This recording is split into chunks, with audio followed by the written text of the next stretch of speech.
Welcome to Z Multimedia Online. Don't forget to follow us on all our socials on TikTok at Z Multimedia, LinkedIn at Z Multimedia, YouTube, ZTV, IDX, and Facebook at ZFMGH. Do enjoy this video. To conduct audits and all of that. But the real question here is what happens after the audit? Because for a lot of organizations, the audit report becomes just another document, filed, forgotten, and never fully acted on. And today we are shifting that mindset. We are asking how businesses can move beyond compliance and begin to treat audits as a practical roadmap for better decisions, stronger controls, and improved performance. And my guests are two this morning. I have in studio Anastasia Jinam Fiatonu, who is an accounting and finance professional and also an auditor, and also Omampenyin Osekufor, who is an auditor and an adjunct lecturer. And these are the two individuals joining me this morning for the conversation. Let me start in studio. Anastasia, welcome. Hi, Nee. How are you doing? I'm fine, and you? Yeah, I'm very good. I haven't seen you this year. Yes, so happy New Year. Same to you, Yes, happy New Year in me. But anyway, you're welcome. Thank you. Yes, let me say hello to Omampenyin as well. Omampenyin, good morning. Okay, blessed morning, senior. How are you doing, sir? Oh, I'm blessed. Yourself? Yeah, I'm doing well. Okay, let me just see what I wanted to say. Anyway, good to have you this morning for this all important conversation. We're really glad. Now, let me start here. When we say quarterly audits, a lot of businesses actually immediately think compliance, something they need to just, do to, to move on with their business. Let me start with Omampenyin, or I can even start here in studio with you. Okay. And so from your experience, what are they missing when they reduce audits to just taking a box exercise? So many a times, when we the auditors work in, they're always in a hurry to give us what we want. Yeah. But most businesses just see this as a formality. So they refuse to even take anything, our reports, into action because they think it is a quarterly thing that must be done. They think, yes, this is what must be done. First quarter, it is done. I write a report, I bring it, you file it, then that is all. Second quarter, I come and meet the same thing. Yeah. You think like, oh, maybe I'll just talk. Management too won't take this into consideration. Most of the times, they don't take this into consideration because nobody actually owns the mistakes we have brought up. And there is no follow-up also sometimes, and there is no timeline. So if management are able to take note of these 3 points, someone must own it. There must be a follow-up. There must be a timeline. I think at the end of the day, whatever reports we give, it will be able to be implemented. Yes. And that will improve their companies. Well, let me come to Omampenyin. Omampenyin, from your experience, what would you have to say? What do you have to say? Okay, thank you very much for such a wonderful question. I always say that Hello? we audit. So audit. Hello, can you hear me? Yes, I can hear you now. The line was breaking earlier, but I can hear you now. Okay. I said earlier on that in God we trust, in human we audit. So audit is of essence. Hope you are getting it. If every human is being classified as God, then there is no need for us to audit, right? But the challenge is that it has become a normal routine, as my dear sister said, that we just do audit, report is being issued, and the rest, we don't do any follow-ups on other issues pertaining to the findings. And management also think that there has been the normal ritual that we do. So basically, when it comes to auditing, let's do auditing when the year ends, and we just bring the report and we throw it somewhere and we start. And bear in mind that profit is not cash. Management knows that the actual liquidity of the organization. So the audit report being issued becomes a normal formality or a normal ritual. Thank you. I see. But would you say that that particular mindset is actually costing them money? Basically, because as I said, we have entrusted, monies in the hands of people. Okay, there needs to be accountability at the end of the section. So basically, if we see audit to be a normal ritual, then a lot of monies are going away. Basically, how we are getting it.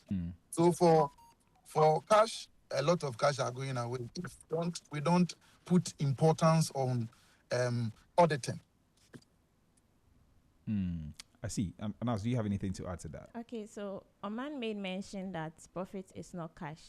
Yes, at the end of the day, I give you my report and you see the profit for the year. You're like, hey, we have made a lot of profit. Meanwhile, there are lots of receivables. You have not gone out to take monies. And it's just recorded in the books that, oh, this monies will be taken later. So many a times, as in monies that people are owing. Yes, okay, that's right. their receivables. So they have to try and tighten their receivables, give timelines, and give invoices on time so that the customers will be able to come and pay quickly. And after every audit too, they have to take note of 3 things. That's the cost control, Right. the cash flows, and internal controls. So with the cash flows, that's the tightening the receivables. If your cash is outside, you are not doing anything. There's no cash in the system to run the business. And concerning the cost control too, it has to do with the cost leakages. Right. Sometimes, many a times, let's say you have water is flowing, and you have put a bucket down, and you are filling the bucket, and the water is dropping little by little. You feel, oh, maybe I'm getting water. So that is how you are losing your money gradually.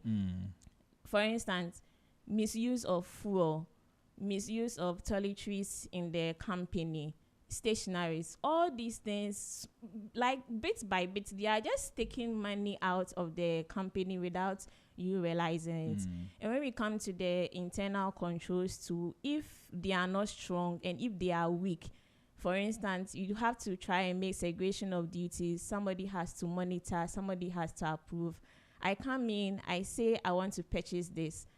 I am not the same person who has to approve what I want to purchase. Right. Somebody else has to be given that duty, yes, so that record keeping, everything is intact, so that if there are certain errors, another eye can be able to watch this. Right. Okay, so you mentioned a lot of things. I mean, cost control, the cost leakages, internal controls, and all of these things.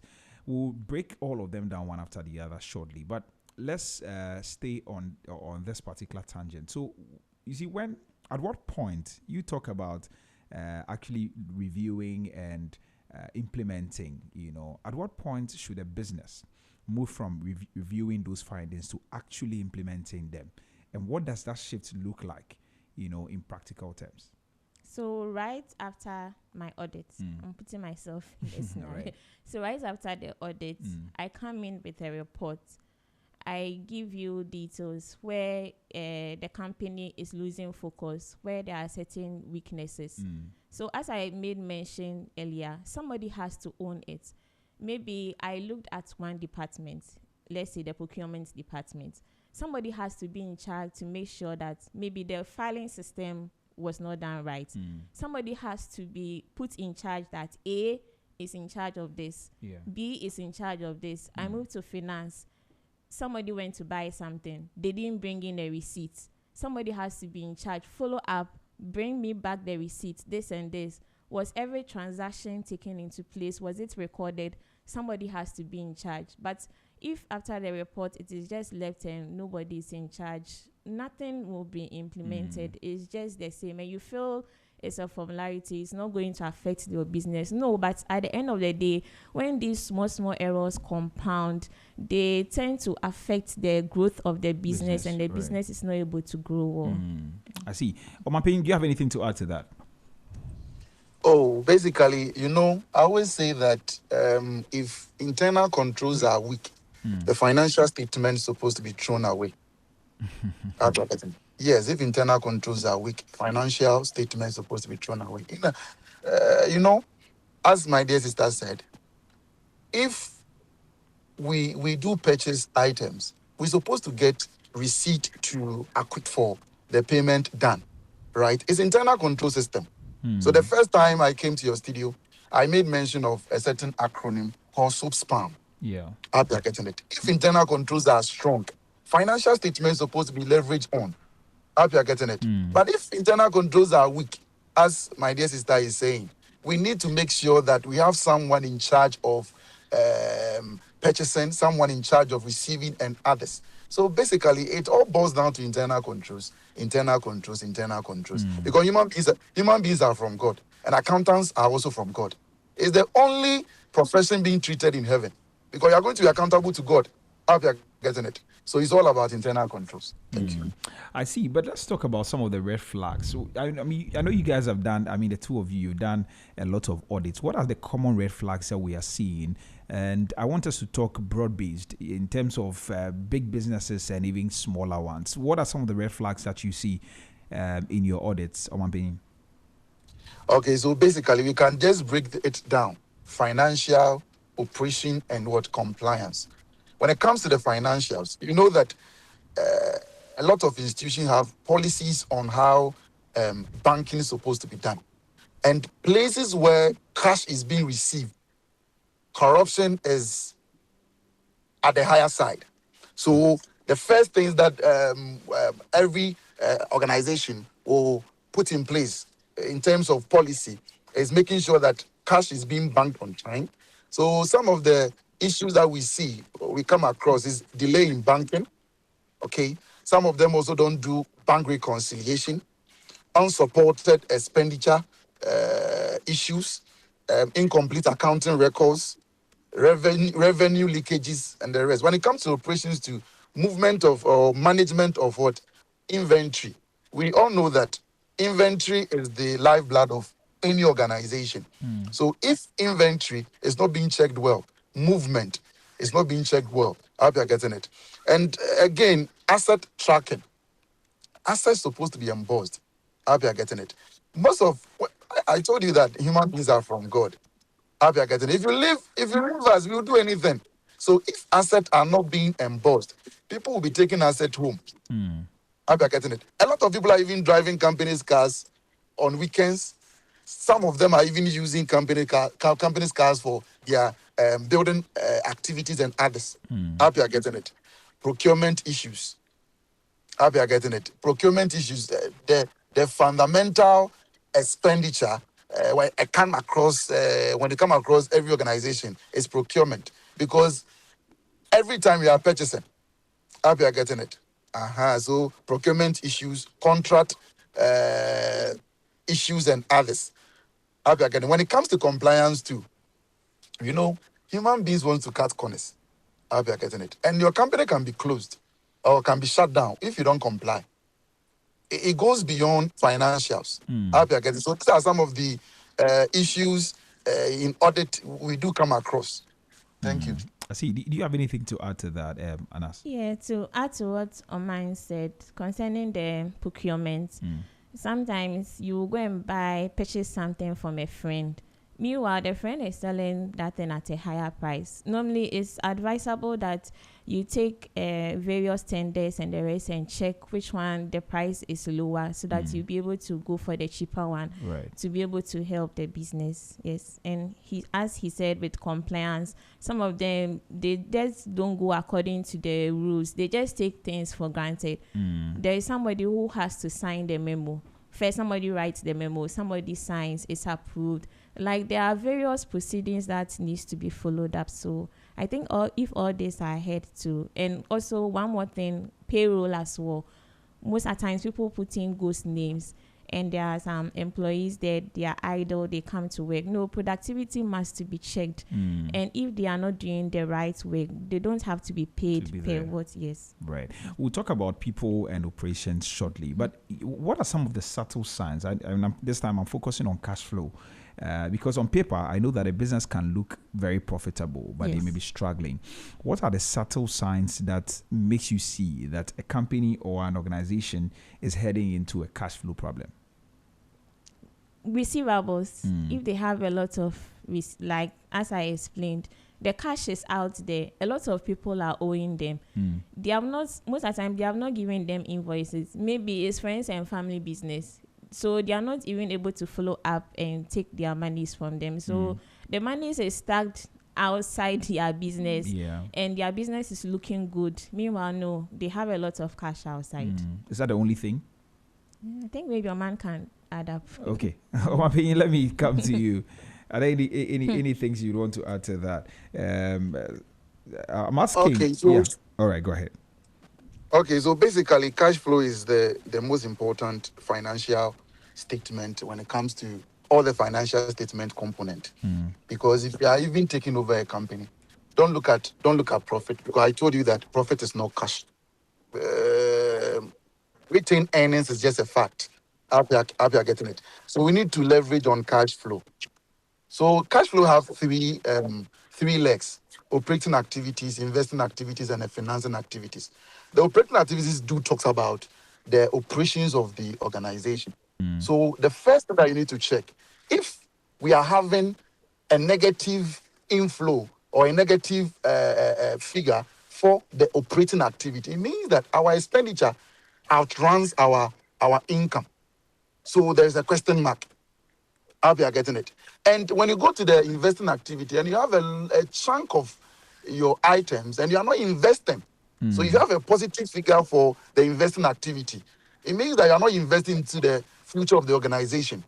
So if you see a positive figure under the investing activity, then there is a question mark. Then the last aspect is the financing activity. We finance business with two portfolios. That is debt and equity. How you are getting it. So you look at the debt coming in. How you are getting it. The quantum of debt coming in. Are they borrowing so much? Are they taking a lot of loans? Are they paying the loans? So when you do this analysis, it will tell you that on paper, financials are okay. Because when you pick the financial statement, three things supposed to balance. Your cash and cash equivalents should balance with your cash flow, the net cash flow. And it should be the same cash at bank. So when you do this analysis, based on what my dear sister said, receivables, aging analysis, and ads, then as a finance person, put in some of the ratios. I always say that as an individual or organization, if the asset that you are using, your asset can't pay your liability twice, it means that you are in to impress other people. Even as an individual, the car you are driving, the phone that you have, if you can't buy those assets twice, it means that you are in to impress people. I hope you are getting it. So when you do this analysis, it will tell you that liquidity is important, and we need liquid to operate as an organization. Thank you. Right. Now, about cost leakages, I think that's one of the things Anastasia mentioned earlier. I mean, I know that there are some things, there are something many businesses actually, or business owners actually underestimate. Where do these leakages usually hide? And why is it so difficult to identify them or detect them? Or why is it so difficult for businesses to be able to detect them on their own? On my opinion. Okay, thank you very much. These things are very difficult to detect. You know, auditors are not in to catch thieves. We need to establish that. It's the duty of management to make sure that all these things are done. Sometimes it's a cartel. You can't do it alone. A lot of people, let's say the finance director, can't do all these things alone. I hope you are getting it. Other departments, they can come together, put heads together, and do all this. So it's very difficult to block these activities. But in as much as it's very difficult, if internal controls are strong, I hope you're getting it. Internal controls are strong. All these things can be kept. But watch this. Let's say internal controls are strong. As my dear sister said, segregation of duty. Someone is in charge of collection of cash. Another person is in charge of banking. Don't you think that cost leakage will be kept. Don't you think so? Another one is someone is also in charge of approving whether memos, whether item purchases and others. And another person is in charge of authorizing. Don't you think that all these activities can be kept? Let's say that we purchase asset. When assets are being purchased, immediately we just would impose them. We don't leave those assets idle for a proper time for embossment. Don't you think that all these things can be kept? Let's say that we train people, okay? People needs information. I always say that people change based on three things. And people are stealing at the workplace based on three things. One, what he heard. Maybe he came to the office, everyone is taking, when they close, everyone is taking tissue paper home. Everyone is taking tissue paper home. Are you getting it? Yeah. The person also do same. The next thing is that when it came to the organization, they have one style of doing things.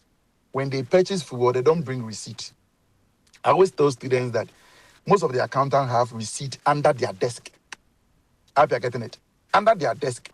So when fuel, let's say they purchase fuel of 1,000 Ghana cedis, okay, he is in charge of, let's say, petty cash or any other stuff. Then he will write 2,000 Ghana cedis to acquit what? The payment. Are you getting it?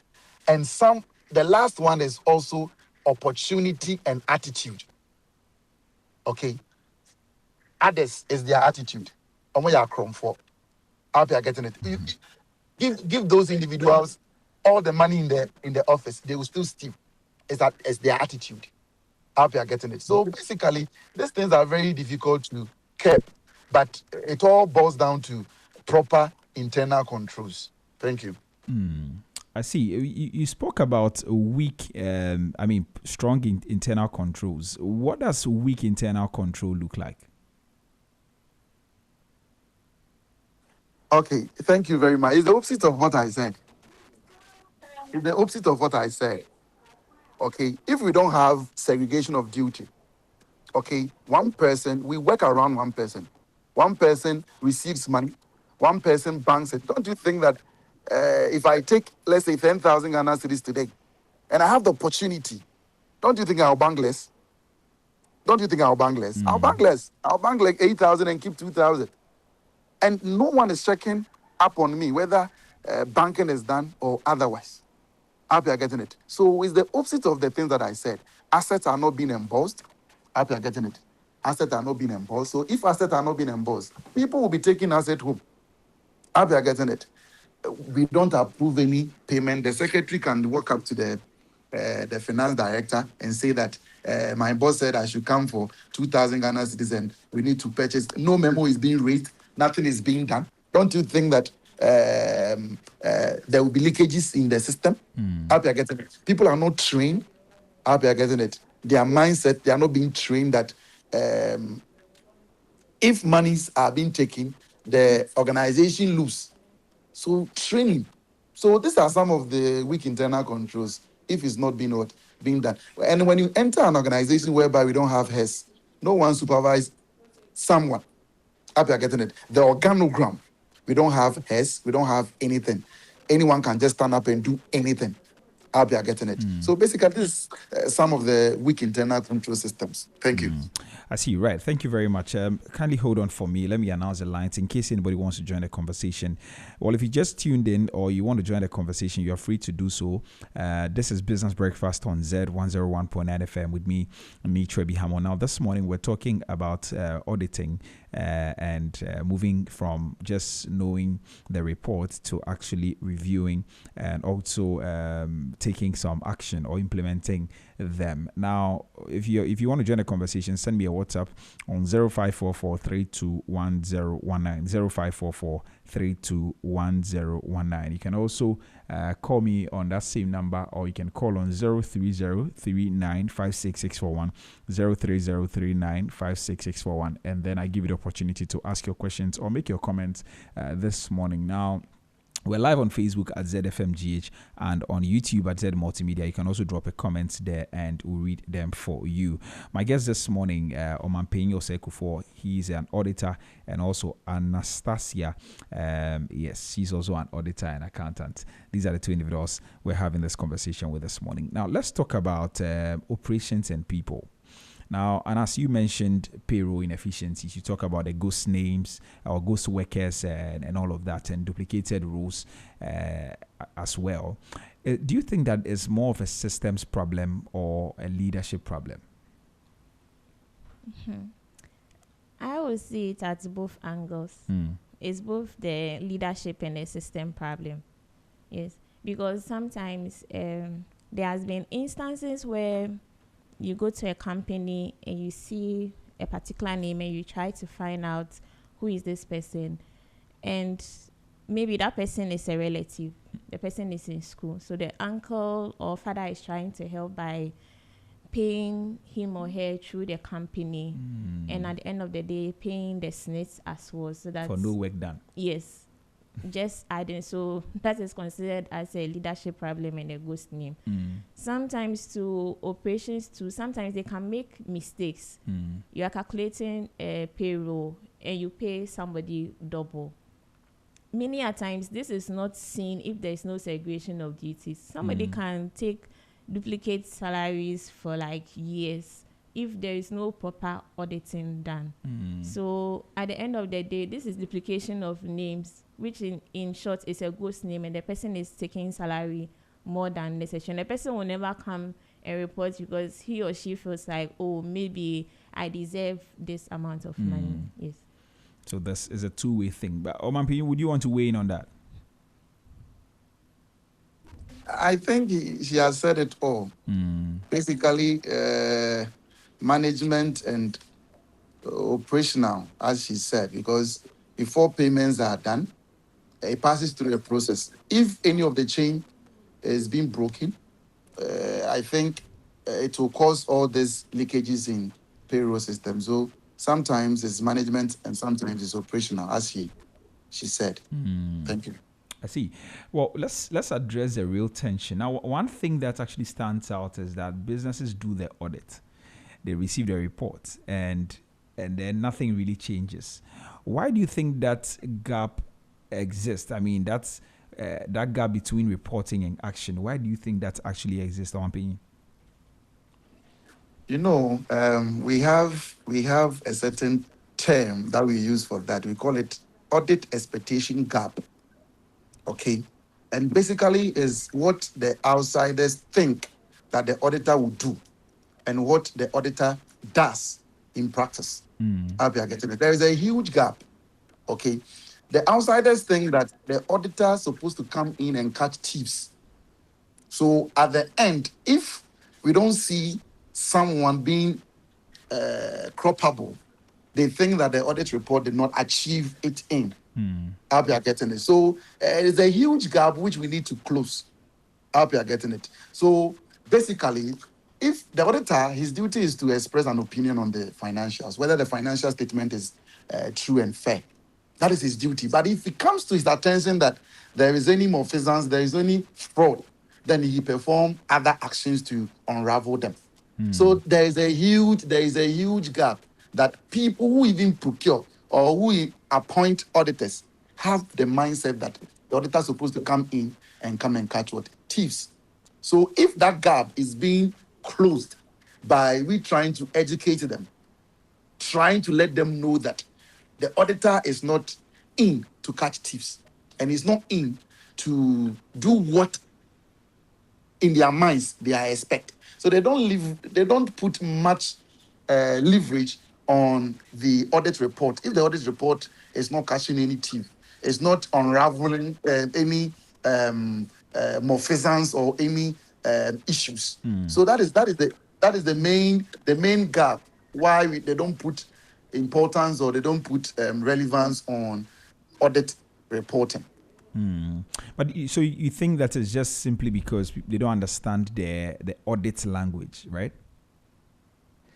I would take it. I would take it from that angle. So it needs a lot of training. It needs a lot of understanding for them to know that the audit itself. There is some type of audit that unravel these issues. But if we are concentrating on financial statement audit, then senior, a lot of education needs to go in for them to know that it's not about they catching thieves or others. There can be a special audit whereby they are in to make sure that some malfeasance can be unraveled. But Yeah. if it's financial statement, then they need to sit well and know that the auditor is not into catch thieves. But management letter will be raised and it will discuss all the internal control weaknesses in the systems.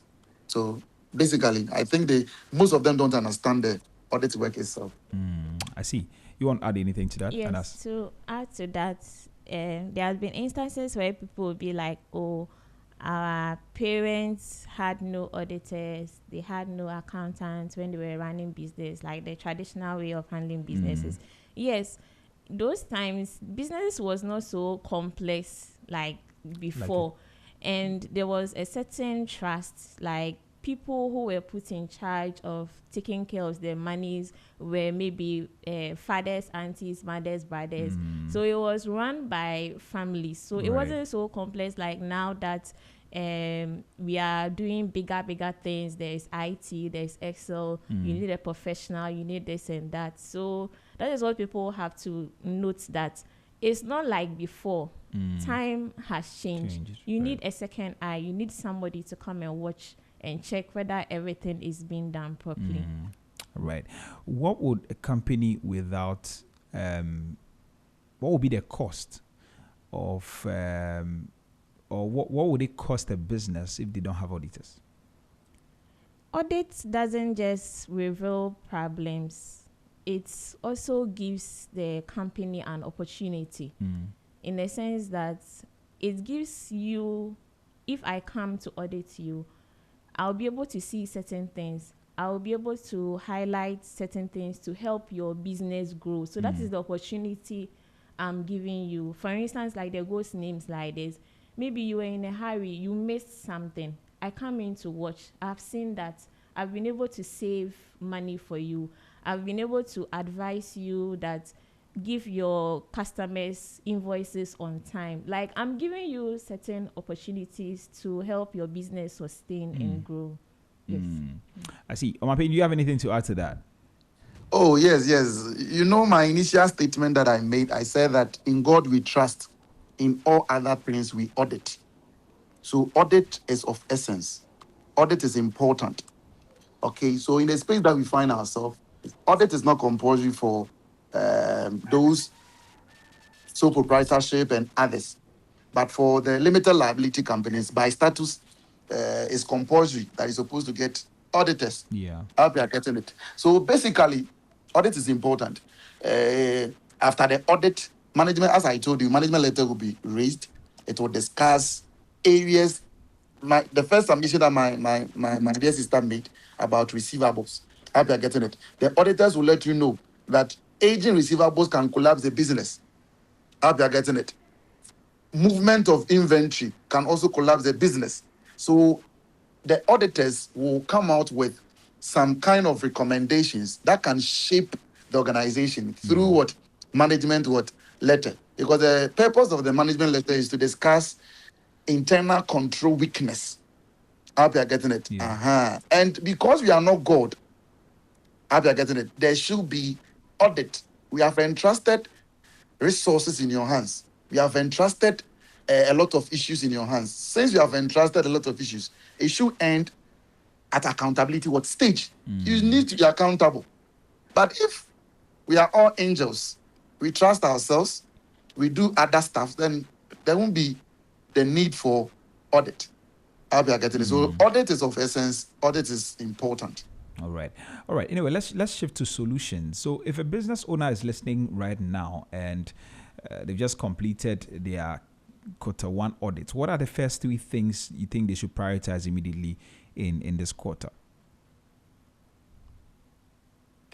Okay, so Basically, the first thing when the audit report is being issued, they should look at three things. Number one, they should look at the risk areas. Risk is the propensity that something bad will happen. I hope you are getting it. So the first thing that they need to look at is the risk areas. I hope you are getting it. The issues that the auditors raised. They should also look at their cash flow management. I told you that profit is not cash. Retained earnings is just a fact. I hope you are getting it. And we don't use profit to pay loans. And we don't use profit to pay workers. We use cash flow. I hope you are getting it. So they should make sure that they look at cash flow problems. I hope you are getting it. And they can, as my dear sister raised, receivables needs to be done. They need to prepare cash flow issues. Then internal control weakness. They needs to also leverage on internal control weakness. Maybe the auditors raised some of internal control weakness. They need to make sure that they kept all the internal control weakness. It being any of them that we raised: poor segregation of duty, weak authorization, uncontrolled petty cash usage, lack of approval of threshold, and any other. And what my dear sister also raised: cost leakages. They should also make sure that they look at all. If the auditors raise any concern on cost leakage, they should make sure that such activities are done. You know, some of the organizations can even pay, if systems are not being put in place very well, they can even pay a supplier twice. Okay, they can pay a supplier twice. I hope you are getting it. So they need to make sure that all these things are what are done. So basically, higher risk areas, internal controls, weaknesses, and cash flow management. Thank you. Right, very important. Let me come to Anas now. Anas, so what would you say? I mean, how can a business translate the audit report into clear, actionable plan instead of maybe a document that is just sitting on a shelf somewhere? How can they do that? So, as I said earlier, someone has to own it. Omampini already mentioned the SOSPAM, segregation of duties. Put somebody in charge. He mentioned the risk area. Put somebody at the risk area. Somebody should be in charge and check these things. The cash flow, put somebody in charge and follow up at the end of the day and give them timelines. Don't just leave it hanging. Set timelines. I want this to be on my desk by this time. Has the receipts been found? File all of them, document all of them, file all the papers, this and that. So someone must own it. There must be a follow-up and timelines must be checked. Is that with the finance team or is with leadership? I think the leadership has to give these rules to all the various departments, not just the finance. It's not just the finance team that helps the business growth. It's every department that comes together. Like your station like this, someone has to be checking you, whether you come to work on time. If you are supposed to clock in, somebody has to check you. The HR downstairs, when customers walk in. So it's not just the finance that makes up the department. Like there are various departments that makes up the business. All right. So our time is up and we have to go. But let me come to Omampini. So how can we reposition, or how do we reposition auditing in the minds of business owners from something they fear or tolerate to something they actually use as a strategic tool? Okay, so as I said, there is a huge gap, the audit expectation gap. So we need to close that gap. Basically, we need to close that gap so that they will know the importance of audit and other issues pertaining to audit. So I think training the business owners to know the importance of audit, so that it won't be like the normal ritual that every year by status the limited liability company is supposed to produce audited report. People will even come to you that, Charlie, me here audit report. I want to file my tax issues and others. I'll be getting so a huge, let's say, education needs to be done. on the importance, so that it won't be like a normal ritual every year. We need to submit it to Registrar General. We need to submit to how do you call it, the tax people, or we need to submit it for loans and others. Okay, so for me, it's training. All right. Thank you very much, Omampini. Let me come into studio now. Maybe your final words as well, Anas. Then we can go. I just want to tell the leadership of the various businesses is that they have to prioritize auditing and auditors. They shouldn't see us that we are coming to identify problems or catch thieves. No, we are coming to give them opportunities. We are coming in to solve problems. So they should try and take action when we give in the report. They shouldn't just pick up the report, sign, and put it in their drawer at the end of the day. No, there must be action plans that has to be put into place to help the business grow and for the sustainability of it. Of the business, right. Yes. Thank you very much. Anastasia Georginam Fiatonu. She is an accounting and finance professional and also an auditor. And Omampinyo Sekufo, who joined us over the phone lines, is an auditor and an adjunct lecturer. Lady and gentlemen, thank you very much for joining me this morning. Really grateful that you came. All right, so... Yeah, okay. All right, so that's how we wrap up today. That will be all for today's edition of the Business Breakfast on Z101.9 FM. We talked about quarterly audits and what every business should prioritize after the review. And the focus is implementation. And so if you're a business owner and you're listening to us or you listen to this conversation, then you must actually move on to implement whatever the audit report says. And if you're not also auditing, then maybe you may want to start considering that as part of your business. And I believe that will help greatly. So thank you very much for joining us right from 6:15 till now. We are really grateful that you listened. We're back again tomorrow for some more interesting conversations. Until then, please keep listening to Z101.9 FM. And when you think Ghana, think Z. My name is Ni Trebi Hammond. I'm on all social media platforms. You can visit my platform as well.